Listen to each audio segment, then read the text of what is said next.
গুনে গুনে প্রায় ৮ মাস হয়ে গেল বাংলাদেশ আওয়ামী লীগ সরকারের পতনের পর থেকে দলটির একদম শীর্ষ নেতারা যারা আছেন বা শেখ পরিবারের সাথে কানেক্টেড যে সকল প্রথম সারির নেতারা, দ্বিতীয়, তৃতীয়, আমরা চতুর্থ পর্যন্ত ধরতে পারি, মোটামুটি সবাই দেশ ছাড়া, কেউ ভারতে অথবা কেউ ইউরোপ আমেরিকার কোন দেশে অবস্থান করছেন। এর বাহিরে আরেকটা শ্রেণী আছে মাঠে, যারা এতদিন আওয়ামী লীগের রাজনীতির সাথে কেউ হাইব্রিড হিসেবে কানেক্টেড ছিল, তারা কিন্তু ঝরে গেছে। আর যারা রাজপথের রিয়েল কর্মী, তাদের মধ্যে আস্তে আস্তে আওয়ামী লীগকে পুনর্বাসনের যেই প্রচেষ্টা, সেটা একটা দৃশ্যপট আমরা দেখতে পাচ্ছি। আর অপরদিকে শেখ হাসিনা ভারত থেকে বিভিন্ন সময়ে তিনি অনলাইনে কথা বলেন, নেতাকর্মীদের প্রতি নানান নির্দেশনা দেন এবং উজ্জীবিত করারও ট্রাই করেন। এর মাঝখানে গেল এই এপ্রিল মাসের প্রথম সপ্তাহ বা দ্বিতীয় সপ্তাহের পরে আপনি যদি দেখেন যে হঠাৎ করে আওয়ামী লীগের ঝটিকা মিছিলের পরিমাণ বেড়ে গিয়েছে, বিভিন্ন জায়গায় হচ্ছে। এমনকি অন্যান্য সময়ের তুলনায় এই মুহূর্তে যে ঝটিকা মিছিলগুলো হচ্ছে, এগুলোর আকার ক্রমশ বড় হচ্ছে। কেউ মুখে মাস্ক লাগিয়ে, কেউ আবার কালো কাপড় লাগিয়ে, কেউ চেহারা প্রকাশে বা হেলমেট লাগিয়ে এই ঝটিকা মিছিলগুলো করছেন। হাতে বিভিন্ন ব্যানার, ফেস্টুন ইত্যাদি দেখা যাচ্ছে। তবে গতকালকে চট্টগ্রামে এক ভিন্ন রকম দৃশ্য আমরা দেখেছি। শেখ হাসিনা ফোর্স, মানে শেখ হাসিনার ফোর্স। আমাদের রাজনীতিতে একটা কমন বক্তব্য আছে, জিয়ার সৈনিক, এক দেশ গড়ো, তারপর হচ্ছে আমরা সবাই মুজিব সেনা, ভয় করি না বুলেট বোমা। এই যে মানে ফোর্স হিসাবে একজন সেনা বা সৈনিক নিজেদেরকে দাবি করা যেই ভাইরা আছেন, তারা একটা নতুন মিশনে নেমেছেন। কেউ বলছেন যে শেখ হাসিনা তার কি বলা হয় যে অনলাইন বার্তা দিচ্ছেন, সেখান থেকে হয়তো দৃশ্যপটের পেছনে আরো অনেক কিছু আছে। যারা বড় মাপের নেতা আছেন, তারা এই মুহূর্তে সবাই দেশ ছেড়ে পলাতক থাকার কারণে একদম লোকাল বা গ্রাস লেভেল পর্যায়ে যে নেতা কর্মীরা আছেন, তাদেরকে দিয়ে শেখ হাসিনা ফোর্সটা তৈরি করা হচ্ছে। এই ফোর্সের মূল কাজ হচ্ছে, ধরেন ভোরবেলা আমি দেখলাম যে বেশিরভাগ সময় আওয়ামী লীগের যতগুলো ঝটিকা মিছিল হলো, এই মিছিলের আনুমানিক সময়টা থাকে ভোর 5টা থেকে আপনার 7টার মধ্যে। এই সময়টা বেছে নেওয়ার কারণ কি? দুইটা কারণ। এখন হুট করে আপনি দিনের বেলা যদি একটা আওয়ামী লীগের পক্ষে মিছিল দেন, আপনারা ধাওয়া দিবে, দৌড়ানি দিবে, তারপর হচ্ছে মব জাস্টিসের ঘটনা ঘটতে পারে, গ্রেপ্তার হতে পারেন, নানান আশঙ্কা থাকে।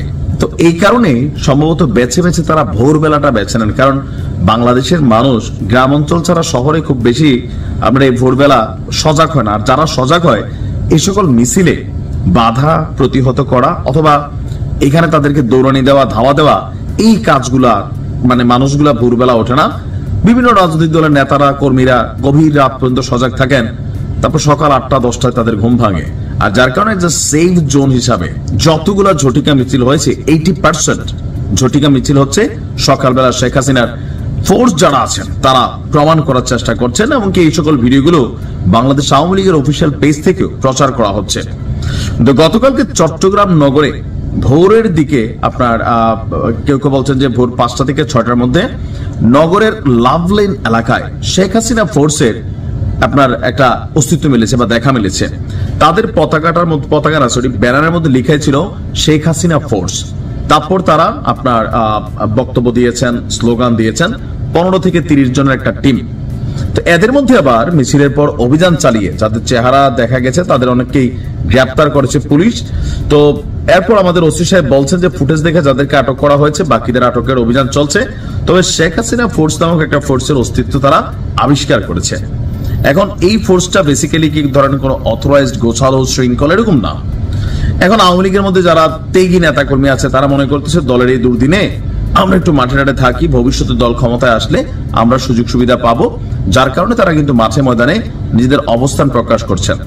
আবার কিছু কিছু জায়গায় আওয়ামী লীগের উপর কিন্তু অন্যায়, অত্যাচার, নির্যাতন হচ্ছে। ধরেন আওয়ামী লীগ করছে কিন্তু কোন রকম অপকর্ম করে নাই, কোনো অন্যায় করে নাই, তার বিরুদ্ধে কোনো মামলা নাই, তাদের বিরুদ্ধে কিন্তু ঘটনা ঘটছে। আর যেটা খুব ছাত্রদল এক গ্রুপের মাধ্যমে যে দৃশ্য দেখলাম, এখন শেখ হাসিনার এই ফোর্স যারা আছেন, বেসিক্যালি যারা আওয়ামী লীগ করে সবাই ফোর্স, বাট এই যে নতুন ভাবে রাজনীতিকে উজ্জীবিত করার জন্য লোকাল যে পোলাপাইন আছেন বা নেতারা আছেন, আপনি দেখবেন ইদানিং সময় শেখ হাসিনা বিভিন্ন একদম গ্রাম প্রান্তিক পর্যায়ের ছাত্রলীগ, যুবলীগ অথবা এলাকার কোনো মেম্বার, চেয়ারম্যান, তাদের সাথে তিনি কথা বলছেন। এটা হচ্ছে যে গ্রাস লেভেলে যেহেতু বড় মাপের না, তারা সব পলাতক, হাইব্রিডরা নাই। সো যারা দলটির অরিজিনাল একদম তৃণমূলের কর্মী তাদেরকে উজ্জীবিত করার চেষ্টা করছে এবং তাদের মাধ্যমে আওয়ামী লীগকে আবারও ফিরিয়ে আনার জন্য সরকারের উপর চাপ তৈরি বলেন অথবা জনমনে নিজেদের অস্তিত্ব জানান দেওয়া বলেন, এই কর্মকাণ্ডগুলো করছে। তবে রাইট নাও এই কর্মকাণ্ড যারাই করছে তাদের বিরুদ্ধে আইনি ব্যবস্থা নেওয়া হচ্ছে। ফুটেজ যখন প্রকাশিত হচ্ছে, গ্রেপ্তার হচ্ছে, আর পুলিশ বিশেষ অভিযান পরিচালনা করছে এই শেখ হাসিনার ফোর্স নামক সারা বাংলাদেশের যেখানে ঝটিকা মিছিলগুলো হচ্ছে তাদের সাথে সংশ্লিষ্ট ব্যক্তিদের গ্রেপ্তার অভিযান চলছে।